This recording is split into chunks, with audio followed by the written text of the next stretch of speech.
Hello friends, welcome to blooming equity. आज हम लोग best stock to study now के सीरीज में सैक्सॉफ्ट लिमिटेड के बारे में स्टडी करेंगे। इसके बिजनेस, फंडामेंटल, टेक्निकल और कौन कौन के स्टडी करेंगे और जानने की कोशिश करेंगे क्या ये सही टाइम है स्टॉक को स्टडी करने का। ये स्टॉक अपने 52 वीक हाई से 34.4% डाउन होकर ट्रेड कर रहा है और ये अपने चार्ट में एक कप एंड हैंडल पैटर्न का फॉर्मेशन कर रहा है। अभी तक आपने इस चैनल को सब्सक्राइब नहीं किया है तो इस चैनल को सब्सक्राइब जरूर कर लेंगे। आगे बढ़ने से पहले मैं डिस्क्लेमर देना चाहता हूँ, ये कंटेंट सिर्फ और सिर्फ एजुकेशनल पर्पस के लिए है। इसमें मेरी कोई भी इन्वेस्टमेंट एडवाइस नहीं है। Saksoft limited is engaged in providing business intelligence and information management solution predominantly to mid-tier company based out of UK and USA। ये कंपनी का एस्टेब्लिशमेंट 1999 में हुआ था। इनके सर्विस ऑफरिंग की बात करें तो company is a leading digital transformation solution partner for clients across various countries. It provides services like application development, testing and quality control and solution based on cloud, mobility and Internet of Things along with information management and business intelligence solutions. इनके user industries की बात करें, the company provide domain specific service in the following vertical of fintech, utilities and telecommunication, public sector, retail and health care, transportation and logistics and others. इनके office की बात करें तो company headquarter are located in Chennai and has 16 offices across India, Europe, Asia and USA. ये company पिछले 25 साल से operate कर रही है। इनका मार्केट कैप लगभग 2700 करोड़ के आसपास है। 2500 प्लस एम्प्लॉयज है। इनका हेडक्वार्टर चेन्नई में है और 16 प्लस लोकेशंस में इनके ऑफिसेस है। इनका रेवेन्यू 14% CAGR से पिछले 10 सालों में बढ़ा है। 21% CAGR से इनका प्रॉफिट बढ़ा है। इनका 59% ऑफ रेवेन्यू टॉप 10 क्लाइंट से आता है और 16 क्लाइंट से रेवेन्यू 1 मिलियन प्लस का जनरेट करते हैं। ये इंडस्ट्री सर्व की बात करें तो 31% ऑफ रेवेन्यू इनका बैंकिंग एंड फाइनेंशियल सर्विसेज से आता है। इमर्जिंग वर्टिकल से 47% आता है, लॉजिस्टिक्स से 14% और कॉमर्स से 8%। इनके रेवेन्यू बाय ज्योग्राफी की बात करें तो यूएसए से ऑलमोस्ट 44% ऑफ रेवेन्यू आता है, यूरोप से 21% ऑफ रेवेन्यू आता है, एशिया पैसिफिक एंड अदर से 35% ऑफ रेवेन्यू आता है। तो मेजर रेवेन्यू इनका यूएसए से आता है। बेस्ड ऑन लेटेस्ट कॉन्कॉल मैंने इसके फ्यूचर आउटलुक को जानने की कोशिश की है। इनके फ्यूचर आउटलुक को देखते हैं। The company is repositioning as an AI lead product engineering firm to stay relevant in the evolving tech landscape. और इनका क्लियर विजन है to reach $500 million revenue by 2030।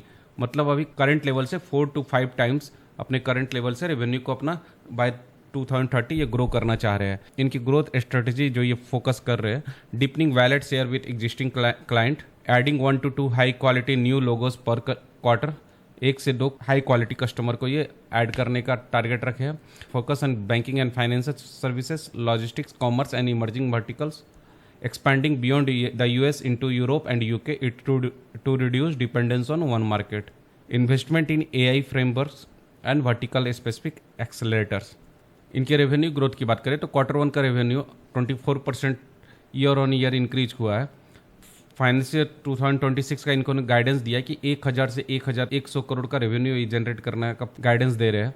Long term CAGR इनको 30% से plus का achieve करना है। $500 million company by 2030 revenue generate करने के लिए। इनकी ग्रोथ लीवर्स की बात करें तो एग्जिस्टिंग क्लाइंट्स है, AI ड्रिवन प्रोडक्टिविटी और एक्विजिशन जो ये कर रहे हैं। फ्यूचर प्रॉफिट ग्रोथ की बात करें तो Q1 का रेवेन्यू इनका रहा 26% ईयर ऑन ईयर इंक्रीज हुआ है। प्रॉफिट आफ्टर टैक्स इनका 42 करोड़ का रहा है और 26% ईयर ऑन ईयर इंक्रीज हुआ है।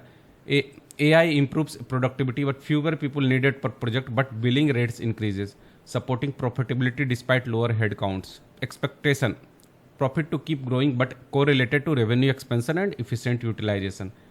इनका एक्सपेक्टेशन है कि प्रॉफिट इनका आगे भी इसी तरह ग्रो करता रहेगा। इनके मार्जिन आउटलुक की बात करें तो Q1 का EBITDA मार्जिन 18.4% रहा, बेनिफिटेड फ्रॉम रूपी डिप्रिसिएशन एंड इफिशिएंसी, क्योंकि मेजर रेवेन्यू यूएसए से आता है तो रूपी डिप्रिसिएशन का इनको फायदा मिलता है। नॉट सस्टेनेबल, लेकिन 18.4% का रेवेन्यू बोल रहे हैं कि not sustainable in Q2 due to salary increments, currency normalisation.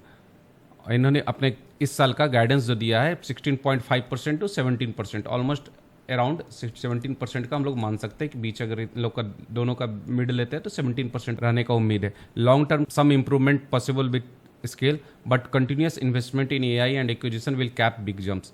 Continuous investment कर रहे हैं AI में और एक्विजिशन कर रहे हैं, इसके कारण इनका मार्जिन में ज़्यादा इम्प्रूवमेंट का उम्मीद नहीं कर सकते, लेकिन सम इम्प्रूवमेंट पॉसिबल, स्केल जब इनका बढ़ेगा तो इस मार्जिन में थोड़ा इम्प्रूवमेंट देखने को मिल सकता है, लेकिन बड़ा जंप हमें देखने को नहीं मिलेगा, ऐसे ही उम्मीद कर रहे हैं।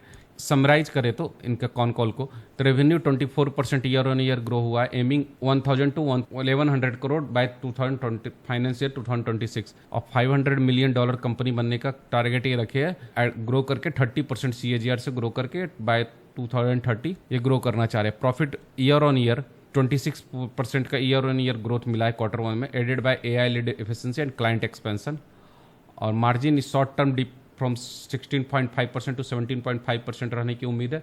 लॉन्गर टर्म में slight improvement possible with scale. Outlook focused on AI led offerings, BFS, logistics, commerce, US dominance with diversification to Europe, UK, selective acquisition ये कर रहे हैं। आइए इनके फंडामेंटल को देख, काफ़ी स्मॉल कैप कंपनी है, इनका मार्केट कैप काफ़ी छोटा है, 2770 करोड़ का इनका मार्केट कैप है। करंट प्राइस 210 रुपीज़ है, और 200 डे मूविंग एवरेज 203 रुपीज़ है, तो अपने 200 डे मूविंग एवरेज से ऊपर ये ट्रेड कर रहा है। इनके 52 वीक हाई की बात करें तो 320 रुपीज़ है, और 52 वीक लो 120 रुपीज़ है। स्टॉक पी 24 का है, बुक वैल्यू 46.7 रुपीज़ है, डिविडेंड यील्ड 0.38%, ROC 24%, ROE 18.9%, डेप्ट to equity 0.12, EPS 8.72 rupees, promoter holding 66.7%, previous 12 month का प्रॉफिट 109 करोड़ रहा है। एक भी शेयर इनका प्लेज नहीं है। पेग रेशियो की बात करें तो 1.26 इनका पेग रेशियो है। All time high price 322 rupees है। इंट्रिंसिक वैल्यू 178 रुपीज़ है। 52 वीक हाई से 34.4% डाउन होकर ट्रेड कर रहा है, 52 वीक लो से 75.4% ऊपर ट्रेड कर रहा है।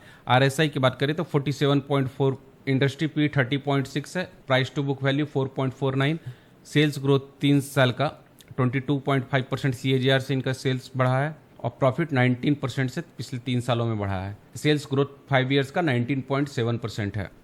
इनकी पी रेशियो की बात करें तो इनका 5 ईयर का मीडियन पी 20.6 है, और मीडियन पी से थोड़ा सा ऊपर होकर हमें इसका करंट वैल्यूएशन देखने को मिल रहा है। हालांकि आप देख सकते हैं कि इसका EPS कितना अच्छा से ग्रो हुआ है पिछले 5 सालों में, और वैल्यूएशन आपको ऊपर से नीचे ऑलमोस्ट आपको मीडियन के आसपास ये वैल्यूएशन देखने को मिल रहा है। 3 ईयर टाइम फ्रेम में देखें तो मीडियन पे इसका 28.7 है, और मीडियन पे से भी नीचे इसका करंट वैल्यूएशन देखने को मिलेगा। 1 ईयर टाइम फ्रेम में भी देखें तो मीडियन पे 26.2 है, और मीडियन पे से करंट वैल्यूएशन इसका पी नीचे देखने को मिल रहा है। तो दोनों टाइम फ्रेम में 3 ईयर्स एंड 1 ईयर्स में दोनों टाइम फ्रेम में अपने मीडियन पी से इसका करंट वैल्यूएशन नीचे देखने को मिल रहा है, और 5 ईयर टाइम फ्रेम में हमें ऑलमोस्ट मीडियन पी से थोड़ा सा ऊपर इसका वैल्यूएशन देखने को मिल रहा है। इनके क्वार्टरली रिजल्ट को देखते हैं तो हर क्वार्टर में आपको क्वार्टर ऑन क्वार्टर इंक्रीज देखने को मिलेगा। जून 2022 में जो 148 करोड़ का सेल्स था, वो नेक्स्ट क्वार्टर में 164, 172, 182, 183, 190, 193, 195, 201, 215, 227, 240, 249।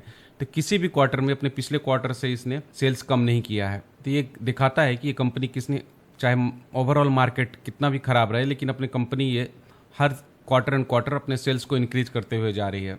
अगर जून 2024 से इस कंपेयर करें जून 2025 को, तो पिछले साल 201 करोड़ का सेल्स किया था, इस साल इसने 249 करोड़ का सेल्स किया है।